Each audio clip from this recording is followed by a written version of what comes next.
So Jordan Peterson, he was a psychology professor, but he was kind of like trying to elbow his way into the discourse for a long time, and really, I still feel like there are just a ton of people who really we never would have known about them if it weren't for Trump, for the Trump times and the Trump movement. But there's also, there's also just like, I really think a lot of the blame goes to Joe Rogan. Joe Rogan handed people like Jordan Peterson careers by just bringing them on their show. This is a Canadian show. It's called like The Agenda, where they were talking about the new atheist movement. And so this is from, years ago. Let's see, when was this first posted? I'm not seeing a date, but advertising atheism is the thing here. Got a picture of Richard Dawkins beside it, and I thought, how on earth did they get away with putting probably in there with Richard Dawkins? Because his idea of probably is that it should be completely taken out of the completely. Let's see, I want to get to the Jordan Peterson. There Here he is. Your thoughts? Look at younger Jordan Peterson. I think it's a juvenile publicity stunt pulled off by people who really neither know about nor care about the actual issues. Well, this is like a deep irony. Like, I'm afraid we're gonna get sucked into a singularity of irony. Like, he's criticizing the new atheist movement, and what did he just say? Pulled off by Thoughts? I think it's a juvenile publicity stunt pulled off by people who really neither know about nor care about the actual issues. Okay, that's a lot to work with. I think it's a juvenile publicity stunt by a group of people who know very little or care very little or whatever it is about the issues, right? And this is very interesting to me because, Jordan Peterson has embarrassed himself many times, not knowing about things. He totally misrepresented the transgender civil rights bill, right? Got that totally wrong. He saw it as a something to stir up in the culture war. Let me see here. I gotta find the tweets, guys. I gotta find the tweets. I forgot I was gonna do this today. Let's see. Oh my gosh, this is just too funny. So the other day, Jordan Peterson, I kid you not, oh my God, this is just too weird. This is too weird, guys. So Ta-Nehisi Coats is writing for Marvel, which is weird enough as it is. But in Captain America, there's this villain, Red Skull, played brilliantly by Hugo Weaving in the MCU. Hugo Weaving was Elrond, in Lord of the Rings. The agent, whatever his name was in The Matrix, Mr. Anderson. So anyway, Red Skull, apparently, like, Ta-Nehisi Coats was trolling Jordan Peterson with how he depicted Red Skull. And, I mean, Jordan Peterson fell hook, line, and sinker. Do I really live in a universe where Ta-Nehisi Coats has written a Captain America comic featuring a parody of my ideas as part of the philosophy of arch-villain Red Skull? And so, let's see. It's all the same for all of them. Young men, weak, looking for purpose. I found the flag. You found the badge. This is Captain America. They found the skull. Let's see. I gotta move this around. He tells them what they've always longed to hear, that they are secretly great, that the whole world is against them, that if they are truly men, they'll fight back. And bingo, that's their purpose. That's what they live for, and that's what they'll die for. Captain America talking here. There's another panel that's even more obvious. Here it is. J. Andrew World in the comments. I want to hear what you say, what you have to say about the art here. J. Andrew World is a comic book artist, but here we have the Red Skull, and there's his website. It says Chaos and Order, Carl Luger's Genius, The Feminist Trap, 10 Rules for Life, I'm the Red Skull and I'm here to destroy Captain America. Just don't bring any cider, apple cider around me, or else this. So you see, I became Red Skull after I was in a terrible apple cider incident, and I spilled apple cider all over myself, and it peeled away my skin. It was terrible, Joe Rogan. So. Next Joe Rogan's gonna have on, Red Skull for an interview. But so Jordan Peterson, super triggered, guys, super triggered by this. Am I really living in a reality where this is going on, right? And let's see, I did I got some screen grabs that were just funny. Like he posted that tweet, and he said that, and then like. It's so funny. His fans, cultural vandalism, taking a pillar of comics like Captain America and turning it into a political hit piece against rivals. One is top cowardly to face themselves. Soviet of Steel. Imagine thinking that Captain America wasn't political. He's literally punching Hitler before the U.S. had entered the war. Whoops. And then, hold on, gosh darn, I've done it again, guys. I've done it again. Okay, good. And then this guy here, Navis, says, shush, commie. Besides, Hitler hitting isn't political when the whole society approves of it, including both sides of the aisle. It was just more just a setting. Are you saying every war film is political? That's what this guy said, like, against that person who's criticizing. Hitler hitting isn't political? When the whole society approves of it. There were Nazis in the United States who were pro-Hitler. Like, are you crazy? Are you crazy? Are you saying every war film is political? This guy really thinks there's such a thing as an apolitical war film. What? I mean, that's nuts. J. Andrew World, all caps. Captain America was created as a political hit piece. I could see J. Andrew World slamming the desk with his fist. Like, this is Jordan Peterson fans. Where do I sign up with the Red Skull? The only part I take issue is that, quote, they're secretly great instead of they have the potential to be great. I love you, Jordan Peterson. You either die a hero or live long enough to see yourself become a villain. Wow. I like this guy. Vote and die. Do I really live in a universe where a very smart person only eats copious amounts of beef and thinks writing books about rules is enlightening? Oh my gosh. And then this got really weird. So Jordan Peterson, he's just trying to post through it, guys. He's just trying to post through it. And so he posted this, "Hail Lobster."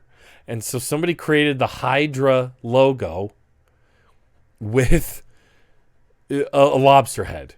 So he's saying, "Hail Lobster." And then he posted this too. "I need one of these."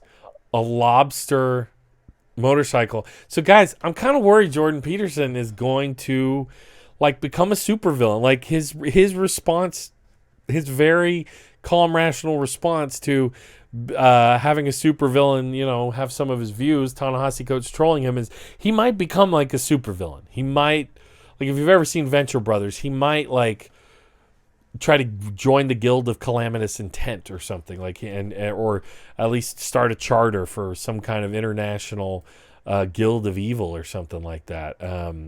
What a strange man. Hail Lobster. And yeah, so I tweeted, Jordan Peterson is seriously considering a pivot to costume villainy in response to the comic book thing. Very calm, very rational response. That's what we do here. You don't make fun of the way I think with Captain America. And part of this is like the big goof that, like Jordan Peterson doesn't get the fascistic undertones, overtones, right? Clear tones of his work, of what he's doing. Like, men need to like understand they're secretly powerful and secretly great, and they need to puff out their chests. And and are women really? Are we able to even work with women in the workplace? Is that okay? Right? Like all this creepy stuff. Like, and also naturalizing hierarchy. What's the lobster stuff about? Why is he obsessed with lobsters? Because he's trying to naturalize hierarchy. This is Darwinism. This is social Darwinism. lobsters have a hierarchy and it helps them survive. So hierarchy is good because it's helped us survive, right? That's his argument. It's social Darwinism.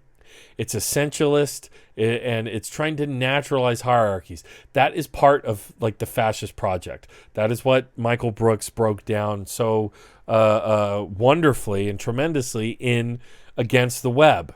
In this, in his exploration of what exactly is going on in the thinking of the intellectual dark web. But it's, Jordan Peterson is this particularly emotionalistic, frankly Christian, take on it, and that's why it's so funny how he's like kind of glommed into the IDW, and I guess it explains why him and Sam Harris couldn't even have a conversation, with agreeing on the word truth, because Sam Harris is like, I'm like the atheist intellectual, hyper intellectual guy. And he's like, well, I'm the Christian hyper intellectual. And when you say truth, I'm trying to say the truth. That would make us survive with the lobsters. Okay, I'm going to cry and have some cider. But oh man, I got some great comments from you guys. We got to go over these. Antonio, Jordan Peterson is cleaning the hell out of his room. He's trying to clean out all the cobwebs in his brain, I think. What would his superpower be, Antonio asked? Pedantry? Oh, my gosh. That's the thing. He doesn't know enough to be pedantic. It would just be, I don't know what. Let's see. Whoa. Trev Flat 5, Jordan Peterson versus Zizek was a train wreck. He knows 0.0000 about the left or the right. Yeah, that was pretty embarrassing. Listen, Jordan Peterson, when you talk about the lobsters, it's freaking me out, bro. It's freaking me out with the lobsters all the time. It's hard to do a Zizek impression. J. Andrew World, Antonio, Canada Land did a great history of JP's career. I got to see that. Antonio, I always thought Captain America didn't take enough opiates. Get it straight. Jordan Peterson had a benzo addiction, and we shouldn't clown on him for that. His daughter kidnapping him off to Russia for some weird, like, experimental neurological treatment. Now, that's weird. Antonio, he should have gone for 13 rules of life over here. Oh, I want to do the, what's the guy who was on the late night? The guy, hi-yo! Like that kind of thing.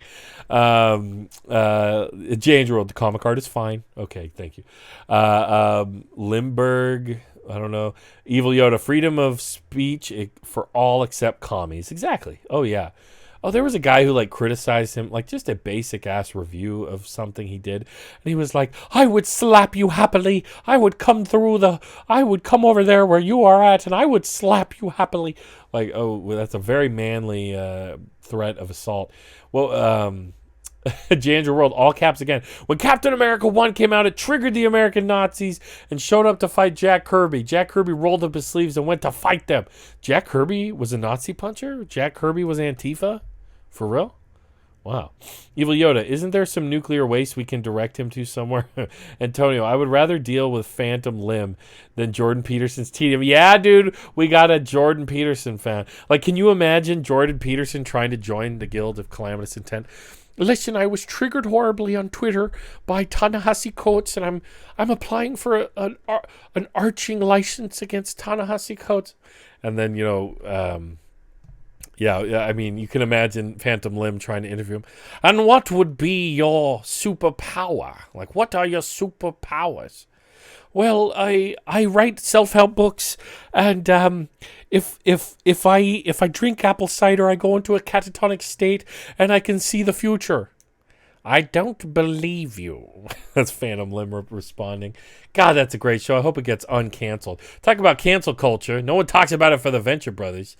J. Andrew World, Captain America was Joe Simon and Jack Kirby's response to the rumors of the Holocaust. Wow. Jordan Peterson is more like St. Cloud than an actual villain, Antonio. J. Andrew World, Joe Simon and Jack Kirby were both Jewish. If you're going to keep talking about Jack Kirby, let's see some Jack Kirby Red Skull, original Red Skull artwork, if you're going to keep talking about him. Whoa, that's beautiful, man. Whoa, what a cool, look at that. That's like almost psychedelic. That's just classic America. This is classic Americana comic book stuff here, boy. Look at that. That is the Red Skull. Ooh, here's a Nazi AF Red Skull. Okay, I don't know how many Schwarzstickers I want on my stream. Man, Jack Kirby, what a badass. What a badass. The Red Skull lives! Wow.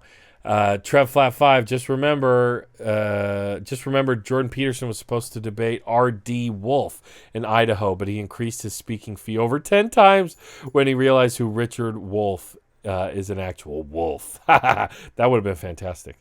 Yeah. These guys, man, they're all like that. They're all talk. Oh, they won't debate me. The Marxists won't debate me. Then, like, one of the most prominent Marxist economic thinkers. I mean, he obviously was spanked so bad by Zizek. He ain't trying to do that again. Jordan Peterson doesn't even go to church or actually study theology, Antonio. No, he's trying to do a weird, like, mashup of Jungian psychology with Christianity, which, Jungian psychology is kind of fun, goofy stuff if you want to have, or it's fun stuff to, symbology and all that, and the subconscious, it's fun to explore. But, one of the things that I noticed was he went on Joe Rogan and he openly said, one of the things I've been trying to do in my life, Joe, is I've been trying to prove Christianity with science and prove it, like that. And so it's like, okay, bro, good luck with that. We see how that's been going. J. Andrew World, Jack Kirby's dad was unionist in Tsarist Russia, and his family fled to escape the pogroms they were dealing with after his father tried to unionize his shop. How do you like that? Jesus. Trev Flat 5, Zizek said, get your own house in order in the, Pseudodebot, and shortly after Peterson is in rehab. Oh, God. How is only 7 watching this, y'all? Thank you, Trev. Because I'm an up-and-comer, man. I'm an up-and-comer. Antonio, Jordan Peterson is more delusional than the Monarch without the charm or the self-control. Oh, my God. The Monarch is such a funny character. Can you imagine if the Monarch was promoting Jordan Peterson ideology? Can you believe that the neo-Marxist deconstructionists are coming after us on college campuses, right? Minions! We must act against the neo-Marxist deconstructionists! Ah! The doctor girlfriend coming, honey, you left your apple cider over here. You left your raw steak meat over here. We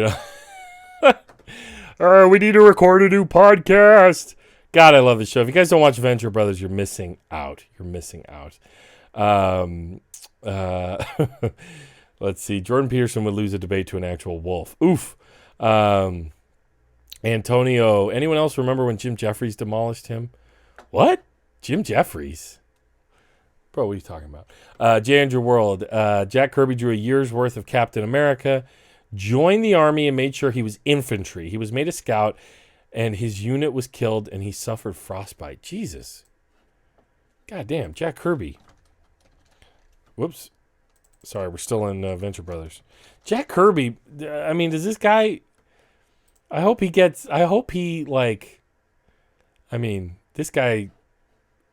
Brilliant. Did he kill Nazis, too? I mean, he killed Nazis, then he went home and drew killing Nazis. Amazing. Wolf was before Zizek. Antonio, people who try to prove religion with science understand neither. Yeah, man. J. Andrew World, after Kirby recovered, he then fought in the Pacific Theater. Jesus, he might have rubbed shoulders with my grandpa. Wolf spoke for free, by the way. Yeah, of course. You got to, democratize the means of discourse. Let's see. Antonio, just play the Monarchs theme music over Jordan Peterson sound bites. Oh, that's great. Oh, that's fantastic. Antonio, Jim Jeffries demonstrated that Jordan Peterson had given zero thought on gay marriage. Oh, okay. J. Andrew World, Jack Kirby returned to the States, reinvented romance comics, created the Marvel Universe, then the fourth world for DC, and never retired so he could pay for his wife's health care. Jesus, man, what a boss. What a just absolute king. We love you, Jack Kirby. We love you. Keep an eye on the mail, J. Andrew World. So we're talking about Jack Kirby. That's a little hint of what I'm sending you. But let's see. This is just so funny. Again, I want to do the Monarch voice. The lobster, right? I am the lobster. Yeah, what would he be called? Like the Clawmancer or something like that? Like, we could brainstorm some Jordan Peterson villain names. The Clawmancer, the Red Lobster. I mean, it's got to be the Red Lobster. If he's the Red Skull, if he's being trolled with the Red Skull, he's got to be the Red Lobster. The biscuits are free, right? Oh my God. The biscuits are all you can eat over here for the lobster, the Red Lobster. Oh my God. Guys, I'm high on this. This is like, I'm getting fatter just on the calories of how delicious this shit is. Oh, the housekeeping crustacean. It doesn't have the same ring as the Red Lobster. Sorry, that was me bashing my desk. Minions, I need you to bring me some raw meat and my lobster motorcycle. We're going to Ta-Nehisi Coats' house. Ta-Nehisi Coats, watch out.